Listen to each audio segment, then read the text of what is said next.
Hello and welcome to another episode of Raise the Bar. I'm about to welcome my guest, John Butler. He's logging in. I see him pushing buttons, just like I Coach, did. can you hear me? I can. The famous John Butler. How you doing, sir? I'm doing well. How you doing today? I'm doing good. It's Troy Haynes. Nice to meet you. Pleasure. Pleasure's all mine, sir. Hey.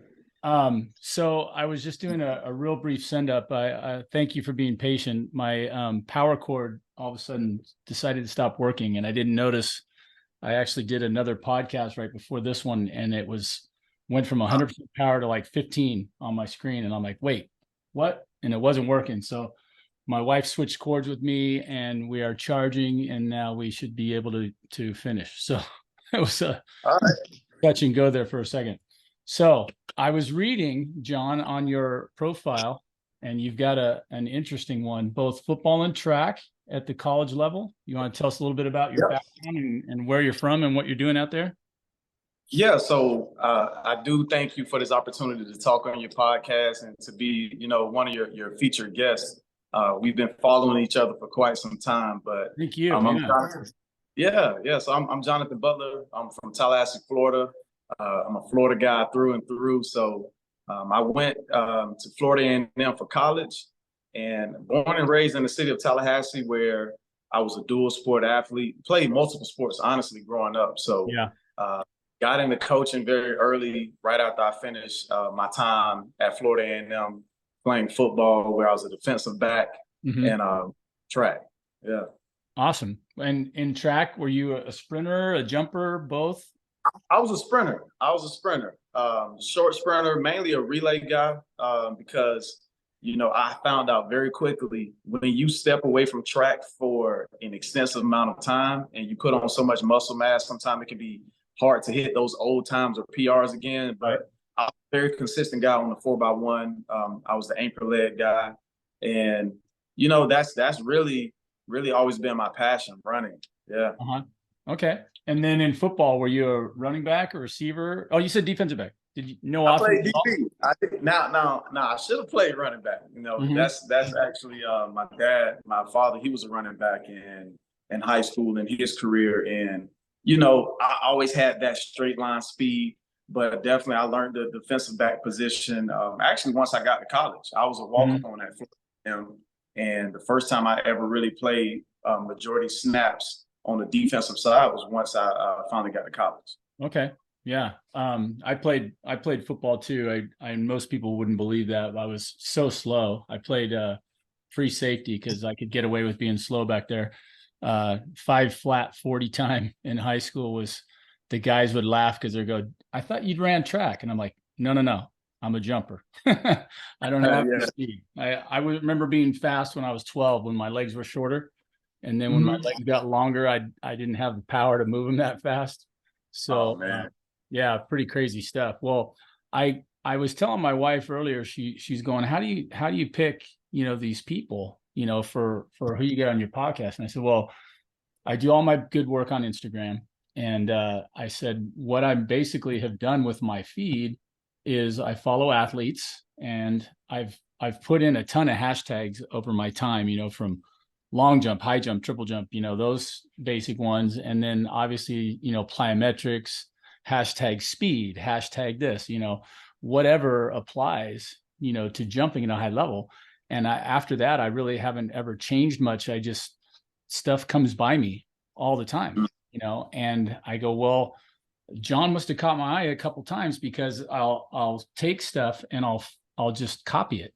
I'll stick it in my save files. Like if I see a particular exercise or, a workout routine or whatever, and I'll just Uh, copy it a couple times. So that's how I remember going, well, yeah, we've touched base a couple times, and for somebody to catch my attention, they got to be doing something that I consider to be, worthwhile. I mean, right. there's some people out there that I can watch within a few minutes. I'm like, nah, it's just packaging. They're putting something together and they're sticking a package on it. But Mhm. once you start seeing something high quality, you're like, yeah. So now inside your time at A&M, how high did you go? How far did you go? Do you end up going to to your if you're Florida A&M, is that which conference is that in? Do you So guys against the big boys? during You guys go. yeah, so during my time at FAMU, or Florida Agricultural and Mechanical University, we was in the MEAC conference, Mm-hmm. the Mid Athletic Conference, and now we're currently in the SWAC conference. So I went all the way to the conference championship as a member of the 4x1. Mm-hmm. Then, I finished up my running in 2015, that Okay. spring semester, and after that, I stopped. I stopped running and went right into coaching full time. Right. Now, how did that Yeah. happen? You were, I saw on your resume there, you coached at the high school level, but you also had a stint as a strength coach. Yeah. So back in 2018, I went back for my master's. I have my undergrad in pre-physical therapy, and then Mm-hmm. I went back for my master's in sports management. So I always knew that eventually down the road, I wanted to own my own business and have my own facility. So the sports management program was a great fit for myself. And my advisor, professor at that time, Dr. Brian Hickey, who actually eventually became a colleague of mine while I was coaching at FAMU. Mm-hmm. He was able to get me the internship at Wake Forest. He asked me, "Hey, John, do you want to go to Iowa or do you want to go to Wake Forest?" And I did not want to be that far away from home nor in the cold. So Right. I said, I'm going to Wake. And that honestly was arguably one of the best experiences I could have had, because it opened up my eyes so much to things that I already knew, but it also showed me how little I did know Mm-hmm. as a coach.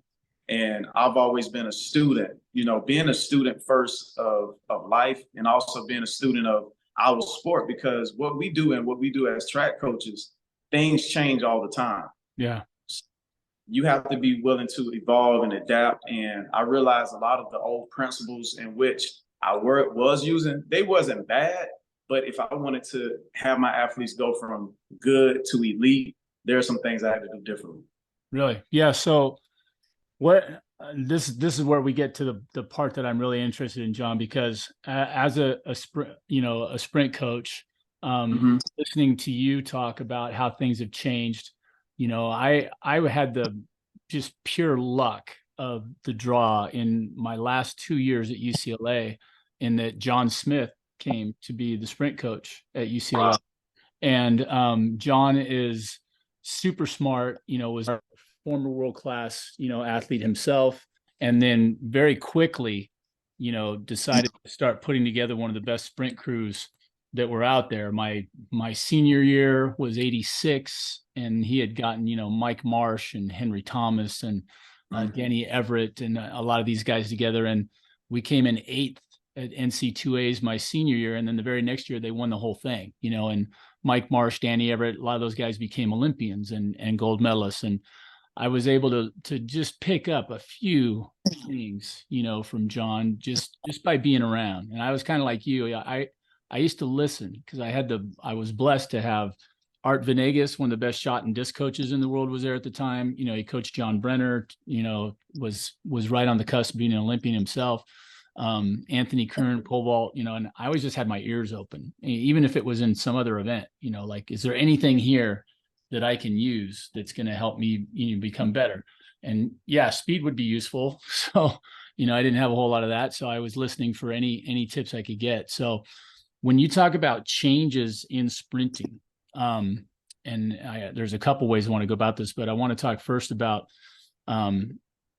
basically your philosophy. And then for someone out there that's got a kid who they want to increase their speed, or they want to, either a sprinter who wants to get faster, or let's say a football player, a wide receiver, right, or a defensive back, or a basketball player comes to you and say, hey, I want to improve my speed. How do you go about it? What do you do?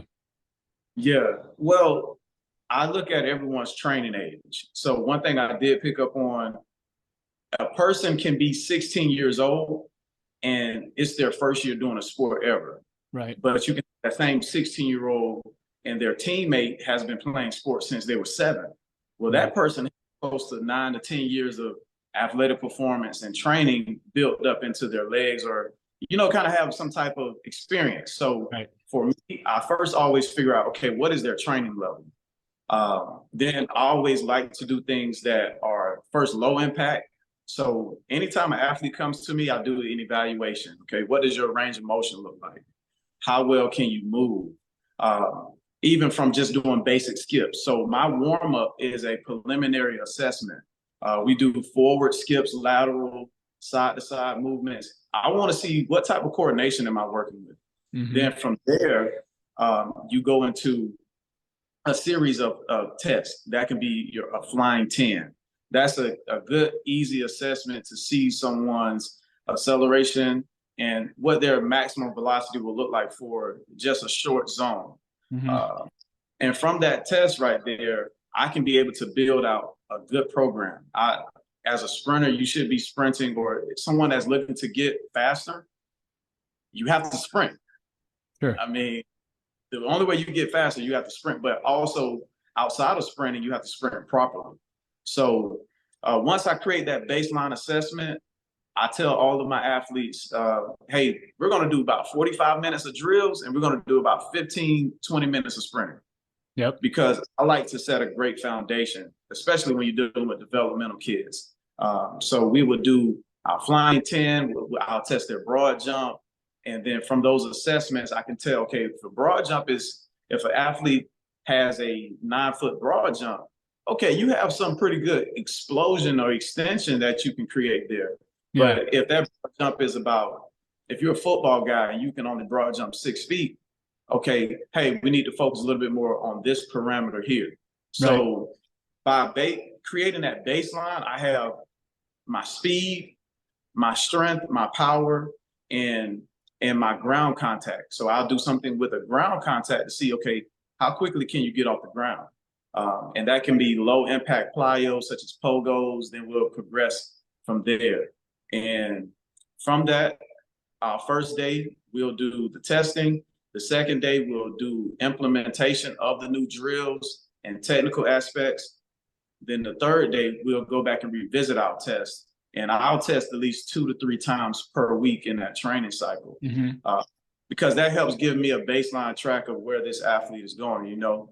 And that's kind of how I would shape it and create a program. Awesome. So preliminary testing, the explosive power, the running start. So they're already rolling. You're talking flying 10 is they're rolling already. So you're not talking about getting out of the blocks. They're just, and you time them 10 yards. Yeah. Right. We're at this point, there's no reason to put you into blocks, because if you can't even create the proper amount of horizontal projection from a 2-point stance, if I load you into blocks, that's a whole different ball game. So I like to start everyone as if they come with no type of foundation, and I want to build a solid foundation. And then from there, add in those little intricate details. Okay, so this is so awesome. As you're getting them rolling, now you've tested them, they've shown you some abilities, and what I'm getting up to is I want to know, like, do you attack it differently if they're a track guy than if they're coming to you as a football player that wants more speed? Because obviously they're not going to get in the blocks in football, and the days of the 3-point stance for the receivers are over. Everybody is standing up already and they're ready to go. They're looking at the quarterback, or they're not even listening. They're listening for the go, and they just go. So, you know, training them to run a straight line from standing up is no problem. But how, again, if it's not track specific, and now that let's say take out this boat and just say, let's go to the guy that you already know is an elite athlete, comes to you and he says, hey, John, I want to get even faster than I already am. Where do we go from there? Well, yeah. So when you have that, and honestly, to go back to your first part, I do train football and track guys differently, because football is primarily an acceleration sport. So you're not getting into those other phases as much, but you do want to be able to at least touch on them and make sure they're familiar with them. So mainly my football guys, we're looking at shorter accelerations. We're looking at heavier sled pulls or contrast type of sprints to develop that nervous system, so that, hey, we can do a sled pull at 80% of your body weight, 3 sets of that for 2 reps with a 90-second rest in between, or a 3-minute rest, then come back out the weight and test you in the 40. That way I can work on your acceleration. Football, well, as far as with track, you have to understand, okay, we want to make sure we have a great acceleration pattern, because you want to be able to continue to accelerate and reach max velocities at a later point. Now, if an elite athlete comes to me, which I have worked with, I was fortunate enough to do some pro day work early on with Asante Samuel when he was still at Florida A&M. I'm sorry, FSU. When he was at FSU, I worked with him. I currently work with Drew Farrow. He was a UCF freshman All-American baseball player. And he just transferred to FSU. So my elite level guys, what I focus on is not necessarily the foundation, but already improving upon those skill sets they have. So when a guy gets to that point, you're talking about, how can I get this much faster? I mean, if a guy's already running a 4.3, how can I get that edge to get, if he's running a 4.35, how can we get to a 4.31, 4.2? So that for me is still going to make sure we are, what does your angles look like? Are you able to get your hips through successfully? So that kind of comes back down to more of a technical model. We'll probably do technical work, and from there it will be more tape drills and wickets, so that way we can set up what that stride pattern should look like. Because you'll find that an athlete may have a deficiency. He may be a lot stronger on his left side than his right side, or that glute isn't firing. So I want to make sure that I'm doing a great analysis of the posterior chain, making sure the core is strong and we're able to push efficiently. You know, some guys they are great.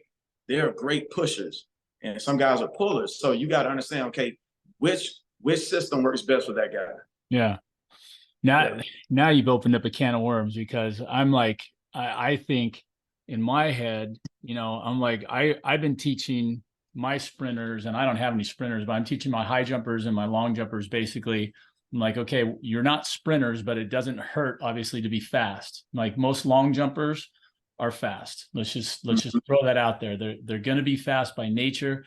They may not be as fast as the top sprinters, but then again, Carl Lewis was the #1 sprinter in the world, and he was also the best long jumper. So speed, prerequisite in long, maybe not as much in triple, but it doesn't hurt. And the high jump seems to be switching to speed even as we speak, more and more. So I want them to be fast. And I've been teaching them. I'm like, look, I want you to push off the ground. And then as soon as you push off the ground, I want you to recover that leg. Okay, now for a high jump, I need those guys to pick their knees up and to get their feet to kick them in the butt. And I've even shown them videos. Here comes Usain Bolt. Here comes Carl Lewis. You know, their knees are up, their feet are kicking them in the butt, right? And I go, and I tell them the most important thing from my point of view is you got to be a pusher. I go, I want you to explode forward and then cycle. If you stand up and you get your knees up and you reach out and you grab the ground and you start to pull it, I go, that's not going to work as much, you know? And I said, I remember my little Romanian coach when he was teaching me how to run my slow white butt. He's like, hey, you got to get your knees up and your feet to your butt. And I'm like, okay. And I would do that. And I would literally feel like I wasn't going anywhere. I mean, I was cycling like crazy, but I wasn't doing it in the right order. I was doing a lot of pulling, and I would be like, hey, this is good, right? He's like, no, you just push first. And then, you know, and I was like, okay, wait. And then we had a lot of the problem was miscommunication, and he couldn't demonstrate. He was a little guy, used to wear loafers and black socks, but I finally figured it out. I was like, okay, I got to push and then recover. So when you say some guys are pushers, I think I know what you're talking about. And then some guys are pullers. Can they be a great sprinter and be a puller? How does that work? Well, you have your pusher guys that are efficiently at getting great projection with their knee drive front side and great low heel recovery. Mm-hmm. You have the guys similar to like your Justin Gatlins that are just so strong, and they try to pull the ground back under them because they have strong glutes, hamstrings, and they're putting so much force and velocity back into the ground. Mm-hmm. Both of them are very effective. ways. There is no cookie cutter way of saying that one predominantly is better than the other one. It's just about how efficient can you be. So I'm looking more so at an efficiency standpoint. Right. What would I prefer teaching? I would prefer that you are be a better pusher than you are a puller, because again you have to be very strong if you're going to do that. Yeah. So the way I teach the angles, it's all about making sure that you're stepping back under your center of mass. The more force you apply back under your center of mass is going to help your body project this way. Right. So being a former science teacher and physics teacher, I used to always, use demonstrations because kids need to see it. Athletes need to see it. They're very visual. You can tell something, but until they actually feel the position and until they are able to get into those angles, it can be hard for anybody to understand. So for me, I would prefer that an athlete is able to at least be efficient, because I was just looking back at the meet in Budapest at the times in the 100. And I always tell sprinters, guys, everybody's going to get to 30 at the same time. All right. Right. Looking at those top sprinters, everybody is getting to 30 meters at the same time. Why not? Why rush it? Just be patient. Learn how to hold those angles and be patient. So from teaching those positions and those angles, it can really help on the latter end of the race, depending on how efficient you are. Okay. So the other thing I'm picturing of is, things that I tell my kids too, like my high jumpers, I really want them tall. So I don't want them to lean forward, but it depends on the style. I'm sure you've had your share, being a track coach, of your sprinters that turn into jumpers. So, well, I'm trying to teach them technique wise for the high jump is like, okay, if you've got your speed and you're leaning forward, I get that. And you watch the traditional American power high jumpers will be, rocking back and forth, and then they drop way down, just like you guys would be getting out of the blocks. And all of a sudden they're just push, push, push. They get up to speed, and then they start running into their curve, at which point the really good ones are probably going to stand up a little bit and start to lean back, because you can't be too forward in the high jump. You go head over foot, you can do a front flip.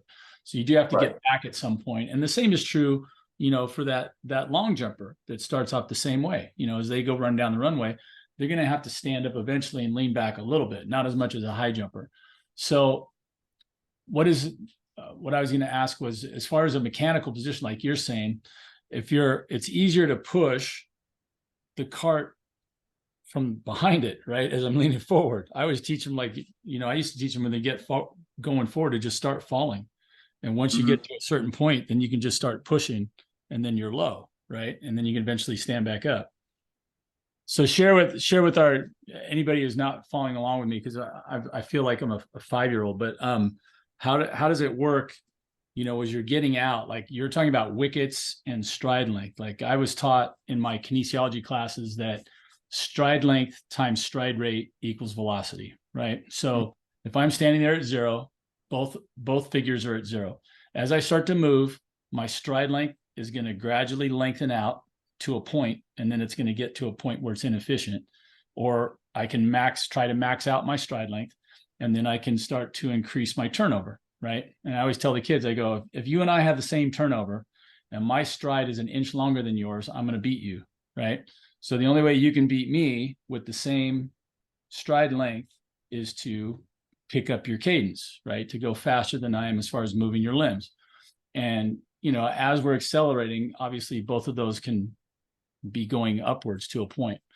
So when you're talking about wickets and stuff like that and stride length, I've just started doing some work with my guys. I call it hashes, where we go out on the football field and use the hash marks. And I'll go, let's go fast feet and go left foot on a hash, right foot on the grass, halfway in between, left foot on the hash. So literally a half yard stride or step length, right? So 2 steps is a stride. So a yard stride or 2 steps, whatever you want to call it. But it's like, I get them going quick. So what you were talking about earlier, central nervous system, like do this fast, but you're really not going anywhere. Because I'll show them this. I go, this is great for training you to be twitchy. But I go, but if I go over here and I do the same turnover as you and I just double my stride length, I'm going to leave you in the dust. and I'm not even, all I'm doing is, that's my way of teaching stride length versus stride rate. So then I'll just keep stretching them out. I'll go from, where they're going left foot on the hash, right foot on the grass, left foot on the hash, to where it's just left, right on every hash. So now I'm up to a yard, and the 1.5 yards are the hard ones. I've got to put down cones for that. But then when I go to 2 yards, 2 yards is a pretty good stride for some people. Now I'm 6'3", so 2 yards isn't too difficult for me once I'm up to speed. Get me to 2.5 yards, that's a little bit harder. I got to really be moving well by then, or maybe a little bit of overstride. And then three is way out there, right? So that's like power, triple jump bounding, striding. So in that long diatribe, I'm trying to get to the point of where efficiency is, and kind of where do you get them going from stride length times stride rate. Like you were talking about low heel recovery, and I knew that meant shorter, quicker, more powerful strides as you're getting out, right? So tell us, like I don't even know what my question is. You got to help me out. What am I trying to get at? So pretty much when it comes to teaching stride length and stride frequency, what I use early on in teaching acceleration is something called a tape drill. I use mainly for max velocity, or when you're already in an upright vertical position. So when you're talking about being in that acceleration angle, right, you want to be in an efficient position. So if this is my body right now, right, and these are hips, as I continue to accelerate, I want to eventually come to a position where my hips are under me and I'm putting force down. I'm stepping down. So whereas as a jumper, you have to get your foot in a position where your foot lands out in front of you, because you have to create braking forces to eventually go up. Well, in sprinting, you don't want your feet to land out in front of you too far, because you're going to start eventually slowing down. So to stay on the first part of the acceleration, what I use with the tape to teach a stride. So frequency, yes, you can be turning over, but you can't be going anywhere. So what I focus on is being able to create that stride length and perfect blend of the frequency. Right. Now, if I have a young lady, Vince Anderson, he created a great drill. He has a great drill with the wickets, but even before you get into that, there's your tape drill, where I've seen Dr. Ralph Mann. He worked this drill at a couple of the camps I went to at when Coach Fry was at University of South Carolina, where you take pieces of tape and you increase the length of the tape by 2 to 3 centimeters, right? If the first tape mark is 2 feet, then the next mark is going to be around about that 2.3. Then you keep increasing.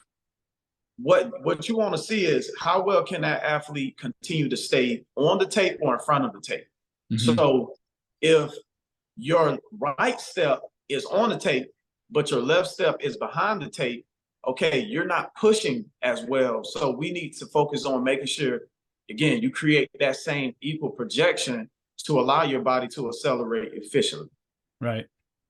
So efficient acceleration all starts with how well can I get my feet back down to the ground, back in front, and back down to the ground again. Right. Hence the low heel recovery.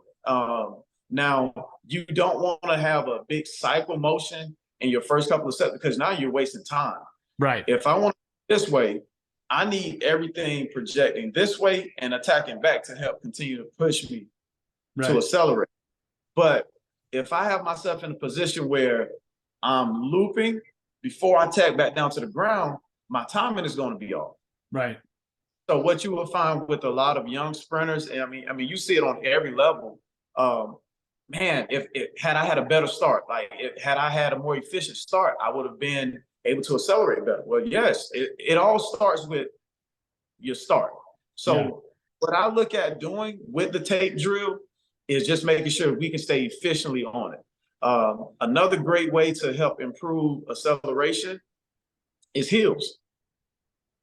Doing some type of heel with I would say about a 5 to 10, no more than a 15 grade incline.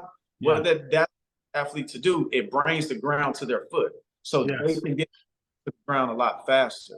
Right. and that helps with efficiency. When it comes to sleds, I try, especially when working on being efficient in your acceleration. I don't go too heavy too far, because what that can actually do, it can be counterproductive. Right. Now the athlete isn't pushing; they're a little bit more choppy because of the weight load. So you want to make sure, to help improve that stride length, you have the right weight load that the athlete can handle to still get great hip projection forward. Yeah. Okay. That makes sense to me. I remember one thing Elias used to do with me, my little Romanian coach, God rest him. He told me one time, I remember I was doing something and he had me with ankle weights on.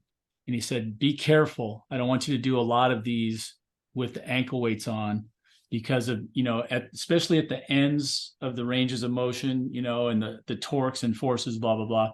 And I got that. But then I remember thinking, now you watch all of the weight training, it seems like a lot of things we're doing, if you take just the A skip, I mean, for the A skip, for me, I'm like, I've got everything in there. I've got my running technique.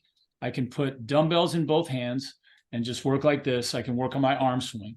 You can put bands on my knees and make me pick my knees up, right, and drive against resistance there. I can do that by stepping up onto a box, and I can do that same motion as my takeoff motion in the long jump, which is exactly the same thing it is. I just run here, boom, boom, boom, and boom, and I'm up off the box, right? So it's just a glorified A drill, which is a step up, which is a lunge. It's not that hard, right? And you just keep loading it, either two dumbbells. You could put a barbell on your back, you lose the arm action, whatever, but it's not that difficult. And it's the same movement. Like you're talking about, it's the same idea behind weighted vests. You're pulling a sled behind you, or you're running uphill. It's all ways of increasing resistance. Have you tried the Exergenies? Have you seen those? I've seen them, but I haven't used them myself. I've used the Run Rocket. Okay. I've used that for and the 1080. That's actually one of the next systems I was looking into getting into using to help with the acceleration. What about parachutes? Yes, I've used those before. Actually, I've used them kind of more frequently than in the present time than I have in the past. Just when you're working with more younger athletes and understand training age, depending on the wind too, that can change the resistance of a parachute.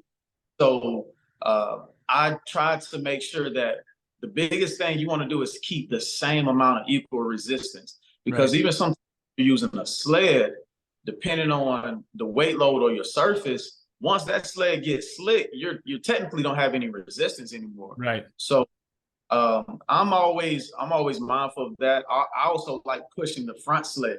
Yes. Because that's a great one. It kind of helps keep a same consistent level of resistance. Would you say that's also better? I'm not knowing about better, but I see the knees over toes guy does a lot of that. And then I just think from the Achilles and all that, getting down low and pushing through that toe and then letting that heel go all the way to the ground, that flexibility and torque through there. I like watching that. What was the other question? I was thinking of something through the acceleration process, the push. I know what it was.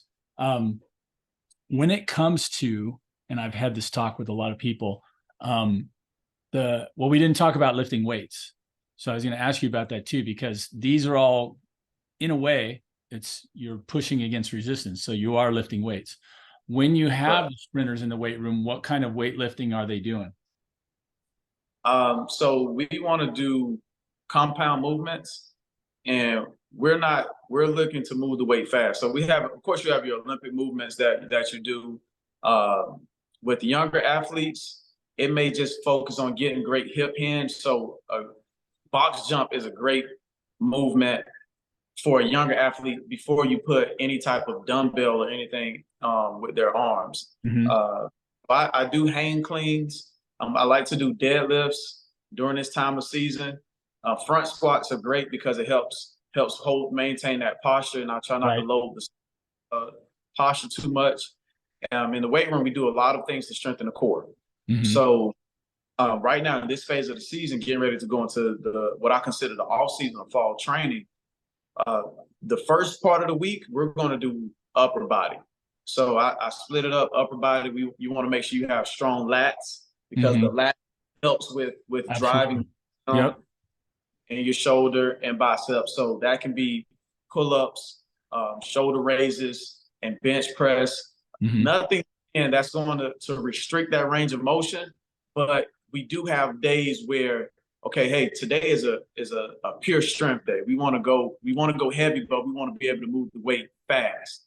If the bar slows down, then okay, we're going to dial the weight back at least 5 to 10 pounds so you can move that weight faster. Because again, if you can't create that contraction and extension, that eccentric motion in a certain amount of time, then it's not going to be beneficial. Definitely strengthening the glutes. Most athletes don't work on that, but glutes, the hamstrings, we like to do. I like to do Nordics, Nordic hamstrings, then isometric holds. So we'll do iso holds for at least 15 to 30-second holds, and that helps out in strengthening the feet. You have to feet with either holding that ankle in a position like this, doing calves. Those are important too when we get to the lower body days. Lower body is on Thursdays. So upper body is Tuesday. Thursday is going to be upper body is Tuesday, lower body is on Thursday. Reason being because I'm just going Monday through Thursday right now with practice. I'm going Friday, Saturday, Sunday, either on your own to do some additional work or to allow your body to recover. So this first phase for me is called GPP. We're just getting the body in shape. We want to be able to touch on those different elements of acceleration, not in max velocity and tempos, but we really want to make sure we're building that aerobic capacity to be able to handle the higher loads and intensity workouts later. Okay. Have you, I'm going to bring him up just because I had him on a podcast a couple months ago. Tony Holler. Have you seen Tony's work on the Feed the Cats guy? Yeah. I just wanted to bounce it off because when I'm talking with jumpers, they really haven't heard of him much.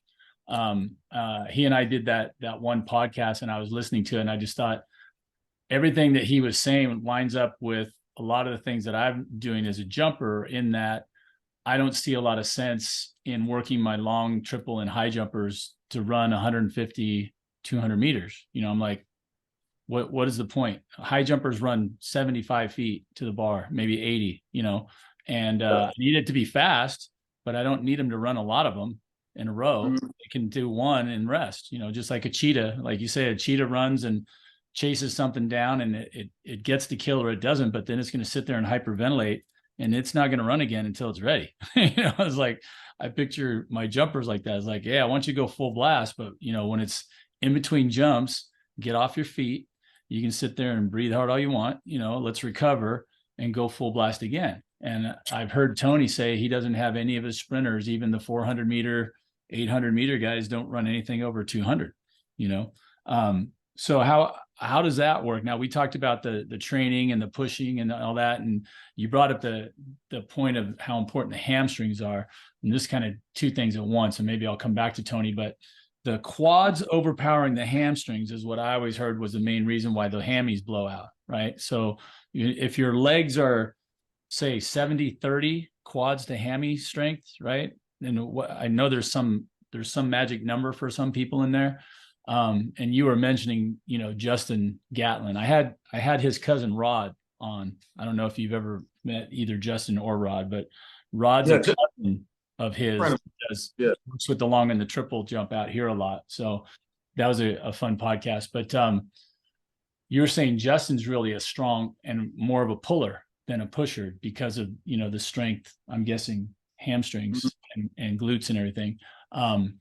But you know, when you're training them, you mentioned the Nordics and all that, and you know, improving both I'm guessing the joint stability and also just the overall strength of the hammies. Is there anything else in there as a way to avoid a power imbalance? Because I remember doing that once, training my quad so much that I think I got a minor tweak of a hammy just because I wouldn't spend enough time. Well, a lot of it has to do with if your hip flexors, the stretching and lengthening of your hip flexors as well. So if you have very tight hip flexors, it's going to cause your pelvis to rotate, which is going to cause that hamstring to be lengthened to the point where if it tries to get that full extension, it's going to be the victim of the cause of another problem that's located somewhere else. So for me, what I do and what most athletes don't realize, a lot of it has to do with the stability of their core. So you want to make sure you're lengthening the hip flexors and you have great range of motion through your hip flexors, but also your lower back. So what can happen a lot of times is if you're not stable from here, and even back here, that issue that's presenting in his hamstring, you got to either go above or you got to go below. And what most people think is, oh, hey, it's your hamstring. Well, no, sometimes you may just have a weak lower back. So I do hamstring movements, but really a lot of it has to do with strengthening the core. Right. We do Palloff press. I like to do a lot of anti-rotational movements so you can stabilize it. I have the athletes walk with one dumbbell in their hand, and we're doing marches because it's putting their body in a position where you have this undulating position where your hips is rising and dropping. How well can I stabilize my core? And we also do things where I see, reverse hypers. That's another great one because it triggers all three, lower back, glutes, and hamstring. Right. Those movements right there, honestly, is the foundation. Last season, I came to a new high school, McClay School. We won a state championship this past season. And for me, I didn't get with these athletes until January. So we didn't have no type of fall base. So do get to a team in that type of position, you have to be mindful that, okay, I have to take a different approach. So for us, we went to the weight room, but we did tons of core. I told the athletes we have to do 500 a day of core. And that was just the minimum because I knew the stronger we had a great core and the better our sprint mechanic foundation. We didn't have a lot of hamstring issues that year. And we did mainly body weight things. When you're dealing with younger athletes, it's no point of taking them to the weight room if they can't really maintain or control their own body weight. Right. Joint stability, flexibility, mobility. Yeah. And then, it's interesting you bring that up because I'm working with a PT guy who is fantastic. And, he's worked with all kinds of different athletes. And we're talking about developing a test, the way that you talked about your pre-test for your first time with your athletes to figure out what their abilities are. And, we're talking through and he had me, I go, well, okay, what would you do, with me? And he goes, well, here's a Bosu, puts it upside down.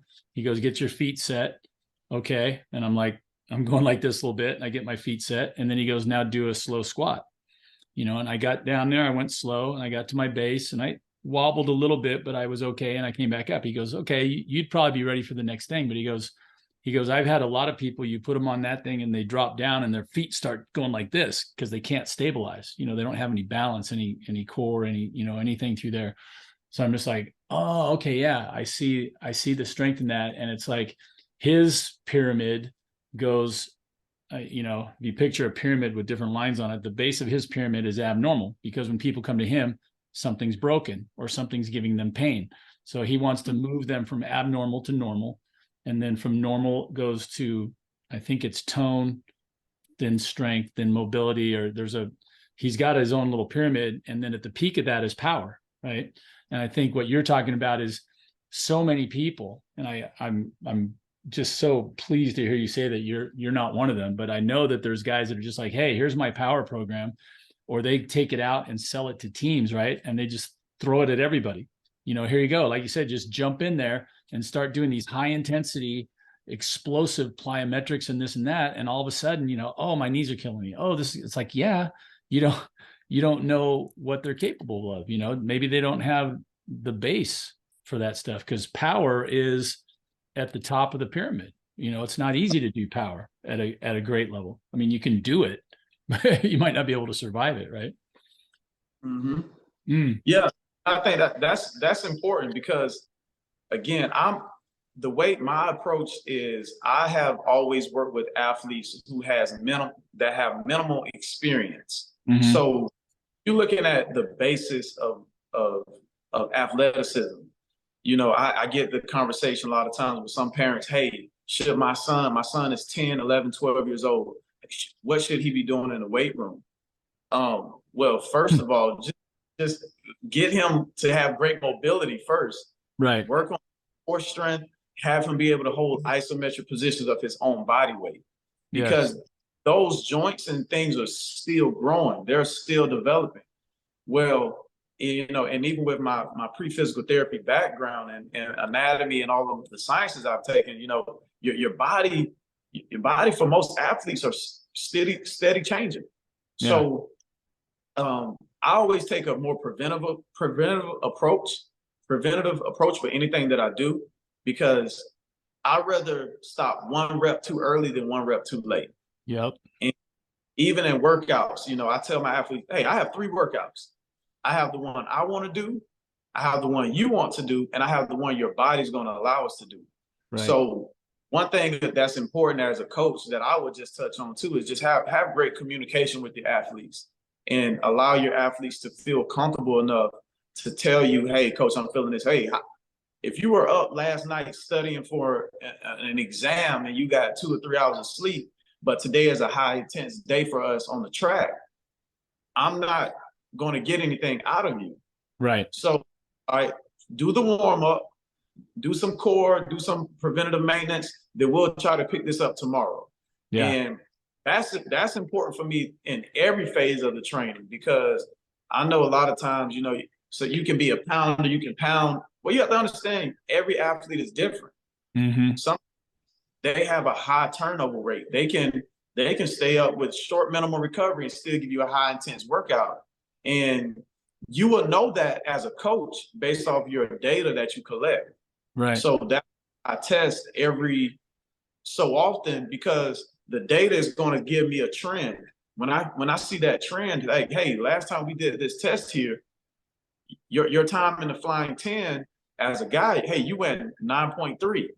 All right. This week when we did the flying 10, you came in at a 1.1. All right, what did we do wrong? Yeah. What happened? Well, all right, let's retract. Let's revisit where you're at in your recovery. All right, how much are you getting? All right, what are you eating?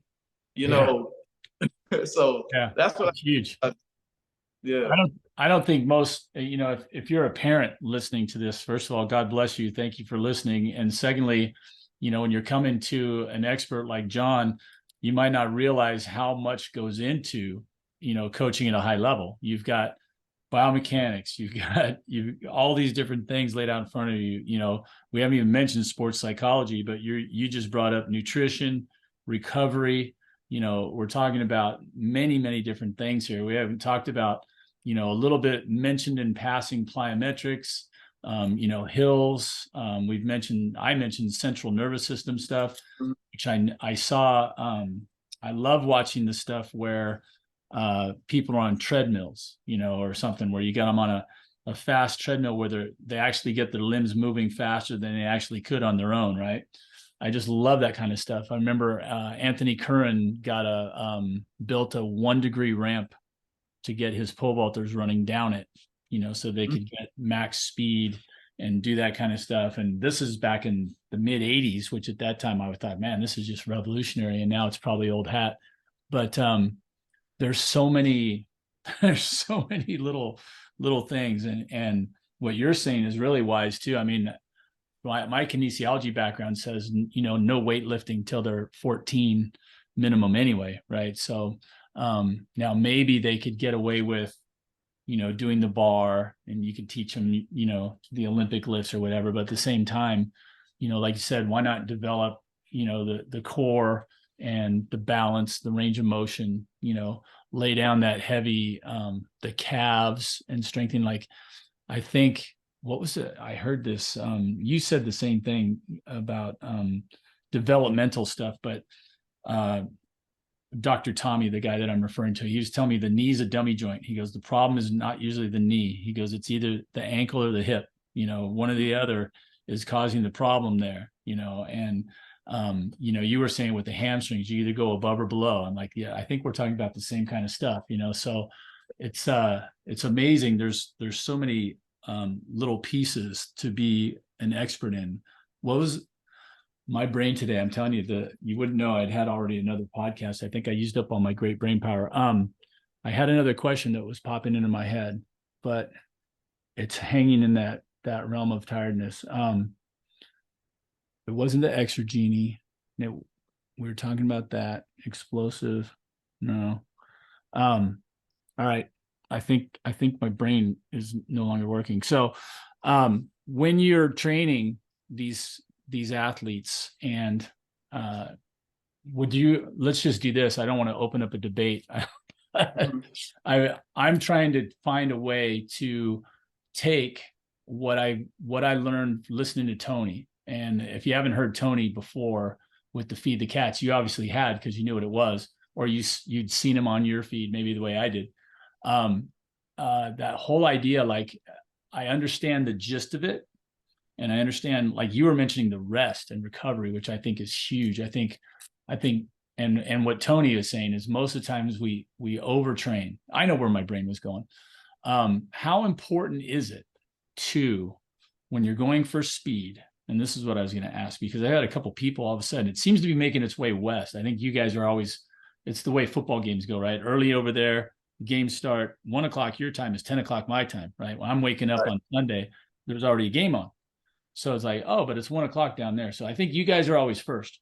So here comes this wave of these things. And I had a guy approach me about measuring speed, because Tony was mentioning miles per hour. I'm like, well, how would you find out how fast somebody's actually going unless you either time them and come up with the formula, right? Which I don't want to do that much work. I am a lazy high jumper. I just want to have something kick out some numbers for me. So there was this guy that came by and put some harnesses on my athletes and a little transponder, and had the computer right there. And he's like, they were running 5-step curve approaches in the high jump, and he was able to give me some fantastic feedback. He's like, yeah, the each step was getting faster, which is, great. I need them to be accelerating all the way through. So how do you take that, both of those things, like as far as measuring speed, like you were just mentioning the timing, which I heard you say the 9 and the 1.1 or whatever for a 10. And then, like, do you have a system that does that? And then, and mentioning something about ground force time, and I might be cross-referencing because Fabian was telling me about this too, but is there a way that you measure the amount of time that they actually spend on the ground from step to step?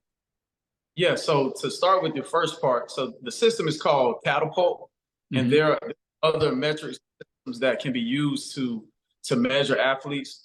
During my time at Wake Forest, every skill guy had a vest on them and a system where we could track the data of the guy's workload, and that really determined what the next day of rest looks like for that guy. So if a guy had a high workload, the next day, to keep him healthy, hey, we may just this guy may need, 10 less reps in practice, then he'll be ready tomorrow.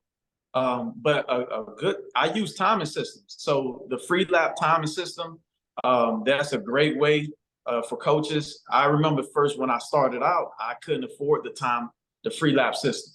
So you had to come up with that method. The reason I know Tony's system so well, because the type of person that I am, I'm not going to knock it until I try it. I've tried some of the Feed the Cats things, and as a coach, we're always taking a little bit of this and a little bit of that to create goals. So I've done the workouts where, hey, we're going to do 3 200s and go home. And I've had athletes that responded well. And we did a lot of the flying 10 testing. So what I would have to do on those days, I would tell all of my coaches, when I was currently at Rickards High School, where I had some of my best athletes and times that we ran, we would test every 2 weeks. So the athletes would know, hey, today is a testing day. And what I have all the coaches do, we will stand at the 10-meter line, and we will clock every coach. Every coach will clock the athlete. We'll get an average. Then from that average, I was able to compute it based off the formula to figure out what the miles per hour was. Right. And it's a lot of work on the back end, but I love the analytical part. And what I would do, we had a big team group message. I even did this at Florida A&M. We would put a message out, hey, these are the top 3 times of the day. And it will motivate the athletes. Man, I want to be on that list. I want to see my miles per hour up. So now I'm working the psychology side. I'm working the mental side as well. So to answer your question about the timing, that's what I would do. I use the free lap. Early on in my career, I used hand timing with the formula. Then I eventually moved into the catapult system, or some type of data tracking system. Yeah. And even the part about that with the ground contacts, what you would notice, I mean, there is so many, speed endurance, that blog site of information. There's so much data out there nowadays to let you know what the ground contact times are, what they should be. And the way I would help improve athletes' ground contacts, simple, start with a jump rope. Then from jump rope, we progress to pogos. Then from pogos, we go to, all right, we're going to do knee tucks in place. From knee tucks in place, we're going to go to mini hurdles. From mini hurdles, we're going to go to higher hurdles. Then from higher hurdles, we'll go into our box jump and our depth jumps. Because with ground contact, it's all about the keeping that stiffness in the ankle. Right. If you're losing force through this joint here, you're not going to be able to create that same amount of force back. So the thing that I focus on teaching athletes is down. How fast can you get down? Because the more force I can apply down, it's going to automatically come back up. Right. For every action, there's a reaction. So great example I would use is a tennis ball. If I had a tennis ball right here, and I've seen this coach, she made a great example of showing this. If I had a tennis ball and I just dropped it from here, it's not going to come back up to my hand. Right. But if I take that same tennis ball and I come up and I put force down, it's going to shoot up. So that same metric is used to help improve the ground contact. How much force can I apply down to get it back up? Yeah. And that's awesome. Yeah. And then this is a more practical question from the end of both, taking your sprint knowledge and your training and saying, and I'm guessing you've had to have had this conversation before with one of your jump coaches, or if you've ever taken the hat because you didn't have a jump coach and you had to wear that hat for a while. What kind of training do you do with your athletes that are jumpers that aren't, I mean, there's a crossover, right? They could be just a jumper, they could be a sprinter jumper, and they could be a sprinter. So between those three, what's the difference in how you would train them, to be as fast as they need to be for their, peak performance in whatever the event, long, triple, or high? Yeah. So I was very fortunate as a coach to have some great coaches around me. And Jumpstart Athletic, that's his name on Instagram, Coach Brian Lasagne. He has been my jump coach, and he's been a great friend of mine for the last 8+ years. And he was a lot of a state runner-up in the triple. We've had consistent 6'6+ high jump guys. And what we would do, we had to create a system. During my time at Ricketts High School, I had 10 coaches, which was something that was not very common on a public school budget to create 10 coaches. Right. Without advice we were all willing to make. But what we did, having over 15+ jumpers that were kind of crossover athletes, there were specific days that were dedicated to that skill, because we always have a circuit at the beginning of every workout that worked on some type of sprint mechanic. But we knew that if today was Tuesdays and Thursdays was our jump days, well, you go to jump first, then you do your sprints on the back end. Right. Mondays are our acceleration day. So you're going to work on your sprint mechanics with the sprinters, but when it's time to go to the fundamentals of the jump, you would go over to the jump portion. Right. Yeah. Okay. Yeah. So I like that. That's in the big picture there. And then for just speed development, you're talking about the flying tens and this and that, and then running resistance. What explain to the layman, to the parents, someone who came in, the thinking behind that, like the overtraining, right? Because you're pulling weight, or you're running against resistance, or you're running uphill, and then how does that translate to speed? And then how many times would you do that in a week? Like you say, Monday's acceleration day. Is there a sled day or hill day or something in there? And I know it depends on the time of year and all that too, but right. And all of those variables fall under acceleration. Right. So primarily, what is acceleration? Getting from point A to point B as fast as you can while increasing your speed. Well, to help counter, if you add a resistant load and you try to move that load as fast as you can, it's going to require more muscle recruitment, more nervous system firing, because you have a heavier load. You want to create a high intense movement. Right. You want to have limbs go through the range of motion as fast as it can. That's going to allow you to increase your power production, your force production, which in turn should help you increase your acceleration. Right. So on any given day, we may not do all 5 of those elements as far as the hills, the sprints, the sleds, because there's a time and place for all of that. Right. When you get closer to that championship phase of the season, when we just may be doing flies, all right? I just want you to just fly down the runway. But early on in the year, we would do those same flies, but we may do it with some type of resistance. We may do the fly up a hill. We may do the fly with resistance, with a parachute or a weight vest. So that's what a Monday will look like for as far as a sprint jumper. Mm-hmm.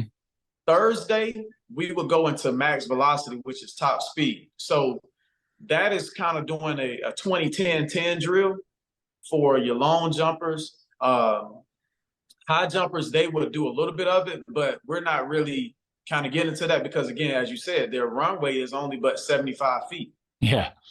So, whatever, if for a high jumper, if they're just primarily a high jumper kid that I'm working with, or the jump coaches are working with, they'll do what we did Monday on that Thursday again. Yeah. So the goal is to sprint early on in the off season, working on acceleration 3 times a week. When you get down into the later part of the year, it may be 2 focus days of it. So, but you should be doing it a minimum of 2 days of high intense sprints in that week or that cycle. Would that include the meet, or would that be, and if one of those was a meet, was that the responsibility? Good question. If we're getting to the meet phase of the season, the meet would count as one. Yes. Yeah. Yeah. Because I firmly believe that you have those meets in the early part of the season that we as coaches, hey, today is a workout. Right. Or you train through it, quote unquote, right. Train through it. Yeah. But I track what the athlete's performance looked like. Everything for me was a lot of data. I have a lot of papers and folders and binders looking at, okay, you jump 6'6" this meet. The next week, when all right, let's take out one variable. Let's see how this would improve. Or, all right, hey, so we're going to do one less day of sprinting this week. I'm going to allow your legs to be under you for this track meet. It's a big championship meet. Right. And you come out of UPR, I still got it's still a win, right? So I always err on the side of caution sometimes, especially when you get down to that part of the year where the meets are more crucial, all right, and you're trying to make it qualifying mark for NCAAs, or you're trying to get a qualifying mark for conference. Right. It's more important to me that I give you that rest, and we do technical things versus me trying to hammer you down. Okay, hey, we need to get out 2 days of sprints. Yeah. All right. Now, if we're entering a new training cycle, which I normally do my training cycles 4 to 6 weeks. Yeah. If we're that if a meet just so happened to fall under the third week, which is typically the hardest week, we're going to try to see if we can push through it early on in the year. But if it's closer to the championship or conference, then if it's that third week, it's 9 times out of 10 going to be a rest day. Yeah, yeah.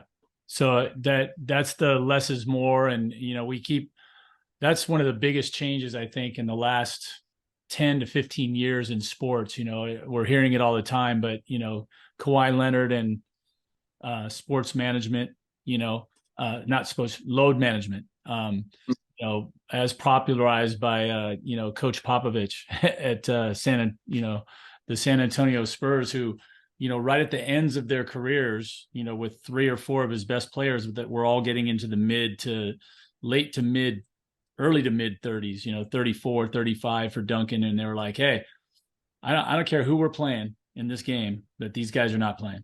They're just, and right. We're going to fine you, because all your ticket holders are going to be, and he's like, okay, fine us, because I don't need these guys to win every regular season game. I need them to make it through the season and to be ready to play in the playoffs, where their experience and everything else will weigh more and be more important. I don't need to grind them into the ground just because, the Bulls are here with, whoever's on the team, or, whatever the big opponent is on that day. And, Kawhi Leonard's knees are so bad that they're going, hey, we need him to play more games in the playoffs than in the regular season. So we'll lean on everybody else, and hopefully he'll be ready to go. And it's amazing. Some of that I think is money driven, but then, the data keeps proving out, these long seasons. I'm pretty amazed, football. I was like, man, they're going 17 games. They're going to go 18 games. When they go to 18 games, they're still going to have 2 preseason games. I'm like they got a 3rd preseason game this year. I thought it was only going to be 2. I'm like, oh, these guys are going to break, man. But they don't care. they get their money either way. Well, hey, John, I appreciate your patience and willing to walk, a dumb high jumper through sprinting, because it's very valuable. I appreciate your expertise, your training, all your experience, and sharing those insights with us. Because, here on Raise the Bar, for my whole motivation for doing this is for athletes, not to just creating the community. I'd love to build a better community of all the athletes in track and field, because I love track and field the way you do. I want to see it and get back in popularity, if that's possible, to where it was, when I was a kid. I still see us as a lower echelon sport, just because there's not that many people watching us, and the athletes don't make as much, when these quarterbacks are making $50 million a year. Who's the guy from the Celtics that signed his 3-year extension this year? It's $60 million. Brown, I think. Yeah. $60 million a year. I'm like, you win a gold medal. And I remember Usain Bolt did one commercial, that I saw. I'm sure he might have done some others, but I'm still like, a guy won multiple gold medals and he's barely, and I don't even know if he had a line. So it's like, I want to get that sense of community and, continue to grow. But the other end of that is that thing that you said, which is, man, we all just pick, we're picking and picking, and you see something, you're like, oh man, I got to see that work. And it would be nice to know exactly how it works, but then there's always the fact that you got to try it in the lab, right? You got all your data and your ways of finding it. So I appreciate all your insights and, going through that. I'm lucky enough to be, to have had a little bit of time with John Smith, but nowhere near enough. And then our coach at Vanguard, Johnny Durazian, he's given me a lot of insights. And the only thing I regret is that I'm not anywhere near close to Florida, because I'd love to come see you ply your trade and work with your athletes. Yes, sir. And I do appreciate this opportunity. I've shown my high jumpers, long jumpers, your videos, and you're doing a great job of illustrating how to raise the bar and how to be an efficient jumper. And I do thank you. I appreciate that. It's good to hear. I just kind of keep doing what I'm doing because I love doing it. If it helps somebody, that's even better. That's awesome. We in the same. My motto here at J7 is to inspire, empower, and to uplift. And if I can do those 3 things, if even one person was able to be inspired by this information, even as a young coach, because I remember those days when I first started out. I'm still a young coach, and I remember when I first started out, I would watch those HSI videos with Coach John Smith and Maurice Green and the crew, Yep. and study Otto Bolden and the terminology and the language, because track and field is we are a very rich sport. I mean, every sport relies on the speed. Every sport relies on those skill set our athletes have to show, because you got to think about it. To compete at the highest level, you have to always be in shape. Yep. And that does to you mentally, spiritually, and emotionally when you can't perform at a peak level. So for people to think that track and field is a pushover sport, or we need better recognition, we need better spotlight, we need better conversations such as this to shine a light on the fact that, hey, these guys, these athletes, what they're doing right now, yes, they're representing our country, but in other countries, but they're underpaid, and it needs to Absolutely. be where they're recognized and they have their spotlight, not just only every 4 years, but understanding Wow. that to have a system that allows track and field to be on the same echelon or on the same pedestal as these other sports that we see. Preach it. I love it. I hear that. I do that all the time. We've hit that subject so many times. I'm just like, I just want to see it high level. Like I want to somebody was mentioning this out here, but I'm trying to put together an indoor high jump event, which would be basically not anything like the indoor facilities out here, which are terrible. And do you guys have much? This is just a quick aside. Do you guys have much in the way of indoor facilities in Florida? I would think it's too warm all year round. Is there any need for it? So surprisingly, so the closest prior to, I would say a year and a half ago, the closest indoor facility to Tallahassee was in Birmingham, the Birmingham Crossplex, which is about a 5-hour drive. Yeah. There's an indoor facility, the Jimmy Carnes indoor facility in Gainesville, which is actually where my dad is from. Yeah. So we have a farm over there in Gainesville, but there is an indoor facility there. Myself personally as a coach, and I would tell my athletes, hey, we're not training for indoor. We will go to indoor meets to kind of get a idea to see where we're at in our training progression. Right.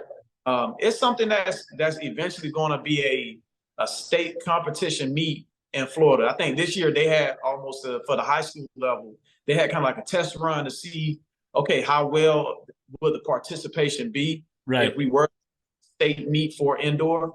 But Florida, Texas, Georgia, it's all about that outdoor. Yeah. And out here, I was telling, we were talking about it earlier, Fabian and I, on the earlier podcast, but there's really no reason for an indoor facility in California. It never rains in Southern California, as the song says, right? It's like, why would I need an indoor facility? I just go outside. But I am trying to put together an event where, we get a really nice court. Like, UCLA is too expensive, but I need to find someplace that has a really nice, shiny basketball floor that's pretty new, and where they can wear just high tops. Like, it's just like basically saying, let's play basketball, but instead of playing basketball, we put the pits out there and jump.